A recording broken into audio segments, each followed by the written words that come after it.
আজি আমাৰ সকলোৰে মনত এটা ডাঙৰ প্ৰশ্ন উঠি আছে যে জুবিন গাৰ্গে আচলতে পদ্মশ্ৰী বঁটা কিয় নাপালে। তো আজি আমাৰ মাজত আছে পবিত্ৰ মেছ। এই পবিত্ৰ মেছে মানে ইয়াৰ ওপৰত মানে কি মন্তব্য দিছে। তো আজি ভিডিঅ'টোত আমি চাম। হে গাইজ, কি খবৰ? আশা কৰোঁ আপোনালোকৰ সকলোৰে ভাল। বলক বেছি দেৰি নকৰি আজি আমাৰ ভিডিঅ'টো আৰম্ভ কৰোঁ। কোনে কব পাৰিব আমাৰ উঠি অহা নৱপ্ৰজন্মক সকলো যে অন্ধভক্ত? একদম সকলো অন্ধভক্ত নহয়, তাৰে উদাহৰণ হল আমাৰ পবিত্ৰ মেছ। উঠি অহা সচেতন যুৱক পবিত্ৰ মেছে পদ্মশ্ৰী বঁটাক লৈ কি মন্তব্য কৰিছে। গুড মৰ্নিং, নমস্কাৰ জনাই আৰম্ভ কৰিছো আন এটি নতুন ভিডিঅ'। আৰু ভিডিঅ'টোৰ থাম্বনেইলখন দেখি নিশ্চয় গম পাইছে নহয়নে? তেওঁ একদম ঠিক কথা কৈছে যে পদ্মশ্ৰী বঁটাটো মদাহীৰ কাৰণে নহয়, পদ্মশ্ৰী বঁটাটো হল প্ৰকৃত শিল্পীৰ কাৰণে। গতিকে পলম নকৰি আপোনালোকক ভিডিঅ'টোৰ মাজলৈ লৈ গৈছো, চাওকচোন। আকৌ লগ পাই আছো। জুবিন গাৰ্গ হয়, এইজনে কৈছে যে কি মদাহীৰ কাৰণে পদ্মশ্ৰী বঁটা নহয়। ভিডিঅ'টো সম্পূৰ্ণকৈ চাব বুলি আশা কৰিলোঁ। আৰু আপোনালোকৰ মনত কি আহে আপোনালোকে কমেণ্ট কৰিব, ঠিক আছে। পদ্মশ্ৰী সন্মানৰ বাবে যোগ্য নেকি? পদ্মশ্ৰী সন্মান কাক প্ৰদান কৰা হয়? কাইলৈ যদি জুবিন গাৰ্গে ৰাষ্ট্ৰপতিৰ পৰা পদ্মশ্ৰী সন্মানটো লৈ ঘেণ্টা এইটো কি সন্মান দিছে বুলি যদি ৰাষ্ট্ৰপতিৰ আগতেই যদি কিবা এটা কৈ দিয়ে, জুবিন দাক যদি দিব লাগে তেতিয়াহ'লে মদশ্ৰী দিয়ক। ৰ'ব কথাকেইটা ভালদৰে শুনি লওক, এনেই নুশুনা নুবুজাকৈ কমেণ্টত জঁপিয়াই পৰিবলৈ নাহিব। কালিৰ দিনটোত উদ্যোগপতি লেখক শ্যামকানু মহন্ত ডাঙৰীয়াই সামাজিক মাধ্যমত এটা পোষ্ট কৰিলে। সেই পোষ্টটোৰ তলত বা বিভিন্ন পোষ্ট শ্বেয়াৰো হৈছে যে জুবিন গাৰ্গ ইমান দিনে পদ্মশ্ৰী সন্মানৰ পৰা বঞ্চিত কিয়? অৰিজিৎ সিঙে যদি পদ্মশ্ৰী সন্মান লাভ কৰিব পাৰে তেতিয়াহ'লে জুবিন গাৰ্গ ইমান দিনে কিয় বঞ্চিত হৈ আছে? তেনেধৰণৰ এটা এইটো এটা প্ৰশ্ন এটা হৈছে। কিন্তু অৰিজিৎ সিঙক মানে জুবিন দাৰ লগত কম্পেয়াৰ কিয়নো কৰি আছে, সেইটো কথা মই বুজি পোৱা নাই। পোষ্ট দেখিবলৈ পোৱা গ'ল। আৰু তাৰ পাছতেই জুবিন গাৰ্গক বৰ্তমান সময়ত অসমৰ ৰাইজে কেনেকৈ কোনটো দৃষ্টিৰে চাই, নৱপ্ৰজন্মই কোনটো দৃষ্টিৰে চাই, বা একাংশ বুদ্ধিজীৱীয়ে কোনটো দৃষ্টিৰে চাই, সমাজৰ সচেতন ব্যক্তিসকলে কোনটো দৃষ্টিৰে চাই, আপোনালোকে কমেণ্ট বক্স চালেই গম পাব। য়েছ মোৰ আগৰ ভিডিঅ'খিনি আপোনালোকে চাব পাৰে। কমেণ্ট বক্স মানে কি ক'ম আৰু, মই কমেণ্ট বক্সবিলাক মানে মোৰ খুলি চালে আপোনালোকে গম পাই যাব কি যে কমেণ্ট পাইছোঁ। আৰু মানে ভালে বেয়াই মানে বহুত ধৰণৰ কমেণ্ট পাইছোঁ। আপোনালোকে আগৰ ভিডিঅ'বোৰ মোৰ চাই ল'ব পাৰে। সেইখিনিতে ক'ব বিচাৰিছো, জুবিন দাৰ বেয়া হোৱাটো ময়ো কাম্য নকৰো, এজন অসমীয়া হিচাপে আপুনিও হয়তো কাম্য নকৰিব। কিন্তু জুবিন গাৰ্গ সংযম হোৱাৰ সময় সমাগত। কালি সেই পোষ্টটোৰ তলত দিয়া সেই মন্তব্যবোৰেই তাৰ প্ৰমাণ। কাৰণ কি জনতাৰ শিল্পী, জনগণৰ শিল্পী হিচাপে তেখেত সংযম হোৱাটো, কথা কওঁতে সংযম হোৱাটো, বা যিকোনো পৰিৱেশ পৰিস্থিতি কৰাটো, মন্তব্য কৰাটো, সকলোতে সচেতন হোৱাটো অত্যন্ত প্ৰয়োজন। আপোনালোকক এটা কথা সুধিব বিচাৰিছো, সেই তাহানিৰ শান্ত সমাহিত মঞ্চত যাৰ গীতে জীপাল কৰিছে, সেই জুবিন গাৰ্গ বৰ্তমান সময়ত আছেনে? আজিকালি জুবিন গাৰ্গৰ অনুষ্ঠান চাবলৈ যাবলৈ মানুহে বেয়া পায়, ভয় কৰে, গুৰুত্ব নিদিয়ে, নাযাওঁ। এই কথাবোৰ কেনেকুৱা হৈছে? আগতে জুবিন বুলি দৌৰি যাম, জুবিনৰ প্ৰগ্ৰেম চাম, দৌৰি যায়, গাড়ী ভাড়া কৰি যায়। মই আজি শান্তশিষ্টকে কথাখিনি কৈছো, আপোনালোকে চিন্তা কৰক। এজন আমি ইমান প্ৰতিভাৰে সম্পন্ন এজন ব্যক্তিক, এজন শিল্পী আমি হেৰুৱাব নিবিচাৰো। তেওঁ চৌপাশে থকা মানুহখিনিয়ে অকণমান গাইডেন্স কৰক। কাৰণ কি জুবিন গাৰ্গৰ ওচৰলৈ যাবলৈ সকলোৱে নোৱাৰে। আৰু জুবিন দাই কোনোবাখিনিত এইটো বস্তু অলপ কমাই দিয়ক যে মই ৩৮,০০০ গান গাইছো। যেতিয়া বেলেগ গায়ক এজনৰ কথা সোধে যে মই ৰজা, মোৰ সমান হবলৈ তাৰ 10টা জনম লাগিব, নিজে কিছুমান উফাইদাং মৰা কথা কয়। আপুনি কি হয় কি নহয় সেয়া অসমৰ ৰাইজে জানে। আপুনি অসমৰ সাংস্কৃতিক জগতখনলৈ বা আমাৰ জাতিটোলৈ যিখিনি কৰি আছে সেয়া মানুহে দেখিছে। আপুনি ৩৮,০০০ গান গাইছো বুলি আপুনি বিশেষকৈ নকলেও হ'ব। আপুনি হয় এইটো কথা ময়ো ক'ম বাৰু। ইমান মানে সেইবিলাক কথা নকলেও হয়।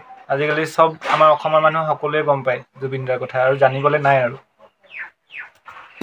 গীতৰ ৰজা হয়নে নহয় সেয়াও ৰাইজে জানে গতিকে আপোনাৰ ফালৰ পৰা যদি এনেকুৱা উফাইদাং মৰা কথাবোৰ মঞ্চত এই তাহানিৰ যি গীত গাইছিলে যি শালীনতা ৰক্ষা কৰি পৰিৱেশটো এটো সুন্দৰ সুস্থিৰকে গীত গাইছিলে সেই জুবিন গাৰ্গ আজি আছেনে সেই বিষয়বস্তুবোৰ বৰ্তমান সময়ত আলোচনা হৈছে ইমান আশা দেখাৰে ডেকা গাভৰু আবাল বৃদ্ধা বনিতা সকলো ওলাই যায় তেখেতৰ প্ৰগ্ৰেম চাবৰ বাবে কিন্তু কেতিয়াবা মঞ্চত গানেই গাব নোৱাৰে কেতিয়াবা মঞ্চলৈ গৈ বিতৰ্কটো হৈয়ে থাকে বাৰু এইটো পিছৰ কথা মঞ্চত গৈ কথাই ক'ব নোৱাৰে গীতটো ঘূৰাবই নোৱাৰে আগৰ সেই জুবিনৰ সেই কণ্ঠস্বৰ আছেনে তাৰ মাজতে জুবিনৰ প্ৰসংগলে অৰিজিৎ সিঙকো টানি অনা হৈছে অৰিজিৎ সিং বোলে জুবিনৰ সমতুল্য হ'বলৈ 50 বছৰ লাগিব কিন্তু উলুটাকৈ যদি মই আপোনালোকক কওঁ জুবিন গাৰ্গ অৰিজিৎ সিং হ'বৰ বাবে 50 বছৰ লাগিব সকলোৱে নিজৰ নিজৰ জেগাত ঠিক আছে কিন্তু এটা কথা কম কেতিয়াও আনৰ কোনোবাই পাইছে কাৰোবাক দিছে যোগ্য বুলি ভাবিছে আপুনি যদি যোগ্য ইমান দিনে আপোনাক কিয় দিয়া নাই সেইটো ডাঙৰ কথা আমি লাষ্ট পাইছো যে আমাৰ এজন সেইটো এটা ডাঙৰ প্ৰশ্ন কিন্তু দেই সেইটো বহুত ডাঙৰ প্ৰশ্ন ইমান সাংস্কৃতিক জগতখনলৈ অৱদান দিয়া এজন ব্যক্তিক দিয়া নাই শিল্পীক দিয়া নাই আমি লাষ্ট পাইছো তাৰ বাবে দুখিত কিন্তু কিয় দিয়া নাই কিয়টো লাগিব নহয় কিয় দিয়া নাই এই কিয়টো কৰবাত পৰ্যালোচনা কৰিছে তাৰ পৰা পৰ্যালোচনা কৰিছে তাৰ পাছত কিমান দিনৰ মূৰত পদ্মশ্ৰী পাইছে আমাৰ অসমে গতিকে জুবিন দা সংযম হ'ব লাগিব বিষয়বস্তুবোৰ ভালদৰে চাব লাগিব মন্তব্য দিওঁতে সাৱধান হ'ব লাগিব নিজে উফাইদাং মৰা কথাবোৰৰ পৰা অকণমান আঁতৰি থাকিব লাগিব শান্ত সমাহিত পুনৰ হ'ব লাগিব এজন শিল্পী কেতিয়াও এনেধৰণৰ উন্মত্ত হ'লে নহ'ব সমাজখনৰ বাবে কিবা এটা অৱদান থাকিব লাগিব যাতে নৱপ্ৰজন্মই তেখেতৰ পৰা উঠি অহা প্ৰজন্মই কিবা এটা শিক্ষা ল'ব পাৰে তেনেকুৱা ধৰণৰ বিষয়বস্তুবোৰ থাকিব লাগিব তৰ্ক বিতৰ্ক সদায় নকৰিব আমি তৰ্ক বিতৰ্ক কৰিবলৈ যোৱা নাই আমি এইটো কথা কৈছো যে আমাৰ শিল্পীজন কিয় বাদ পৰিছে বাদ পৰাৰ কিছুমান কাৰণ থাকিব লাগিব কিয় দিয়া নাই এই কথাবোৰ জানিব লাগিব এনে আপোনালোকে বিতৰ্ক কৰি জুবিন দাক অতিষ্ঠ নকৰিব আপোনালোকে যদি পাৰে জুবিনৰ আশে-পাশে যদি আপুনি আছে জুবিন দাক শুধৰণি কৰক আৰু জেজি লিখাসকলক কৈছো আপোনালোকে পৰাপক্ষত যদি পাৰে জুবিন দাৰ অনুৰাগী হয় জুবিন দা আৰু ভালদৰে কাম কৰাটো বিচাৰে বহুত দিন তেখেত আমাৰ আয়ুখিনি তেখেতলৈ যাক আমি সেইটো ভগৱানৰ ওচৰত সদায় প্ৰাৰ্থনা কৰিছো ভালে থাকক কিন্তু সমাজ জীৱনত আৰু অৱদান দিবলগীয়া আছে নৱপ্ৰজন্ম আৰু আমাৰ প্ৰজন্মই তেখেতৰ যাতে গীত শুনক প্ৰজন্মৰ বাবে তেখেত জীয়াই থাকক নতুনত্বৰ সৃষ্টি কৰক তাকে কামনা কৰিছো কিন্তু সমাজখন আগুৱাই নিয়াৰ ক্ষেত্ৰত সমাজখন পৰিৱৰ্তন কৰাৰ ক্ষেত্ৰত সমাজখন এটা স্থিৰতা অনাৰ ক্ষেত্ৰত আপোনাৰ অৱদান প্ৰভাৱ এইবোৰ থাকিব লাগিব এনেই এজন শিল্পী হ'ব নোৱাৰে শিল্পী বহু গুণেৰে সমৃদ্ধ হ'ব লাগিব সেই সকলো গুণ পাবলৈ বহুখিনি কষ্ট কৰিব লাগিব আপুনি গান গাইছে কোনে শুনিছে জনতাই শুনিছে জনতাৰ বাবেহে আজি আপুনি হিয়াৰ আমঠু বুলি কয় হাৰ্টথ্ৰব বুলি কয় আপুনি নিজে একো হ'ব নোৱাৰে গতিকে জনতাই কেতিয়াবা আপোনাক ৰায় দিছে যে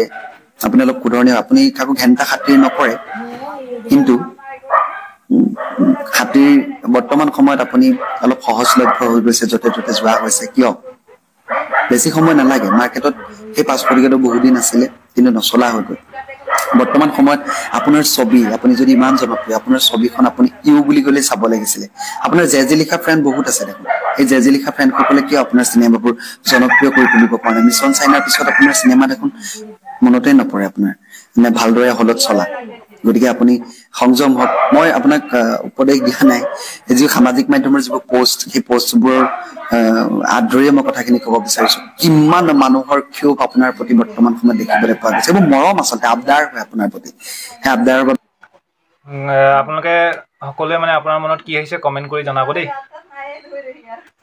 আপোনাক এইদৰে মানে কৈছে গতিকে আপুনি অলপ বস্তুবোৰ বিচাৰ বিবেচনা কৰিব জনতাৰ শিল্পী গণশিল্পী আমি যিজনক আমি শ্ৰদ্ধা কৰোঁ সেইজনে যদি তেনে বহুত বেছি উদ্ভণ্ডালি হৈ থাকে অলপ বেয়া দেখে বিশেষ একো নকওঁ সদায় ভালে থাকক কিন্তু বিষয়বস্তুবোৰ চাব আৰু আমি আশা কৰিম যে খুব সোনকালে জুবিন দাই পদ্মশ্ৰী লাভ কৰক ধন্যবাদ নিশ্চয় পবিত্ৰ মেছৰ সেই ভিডিঅ'টো দেখিলে নহয়নে আৰু ভিডিঅ'টো দেখি আপোনালোকৰ মনত কি প্ৰশ্ন উদয় হৈছে নাজানো মোৰ মতে তেওঁ একদম ৰাইট কথা কৈছে আৰু মই যেনেকুৱা মই ভিডিঅ'বিলাকো বেলেগৰ পৰা আনি পেলাই দিওঁ তেনেকুৱা গতিকে মই তেওঁৰ লগত একমত আৰু মোৰ খুব ভাল লাগিছে তেওঁ মানে কিছুমান যুক্তি দেখি আৰু তেওঁ ভিডিঅ'টো মই নিদিয়াকে থাকিব নোৱাৰিলো গতিকে তেওঁ পাৰ্মিশন লৈ পেলাই মই আপোনালোকৰ মাজলৈ এই ভিডিঅ'টো আগবঢ়ালো আৰু আপোনালোকৰ মাজৰ পৰাও মই এতিয়া ভিডিঅ'টো সামৰণি মাৰিছো বাই বাই হয় আৰু মোৰ ফালৰ পৰা এটা কথা ক'ব খুজি মানে কি জুবিন দা আচলতে সেই মোদীৰ ধৰণত চলিছে নেকি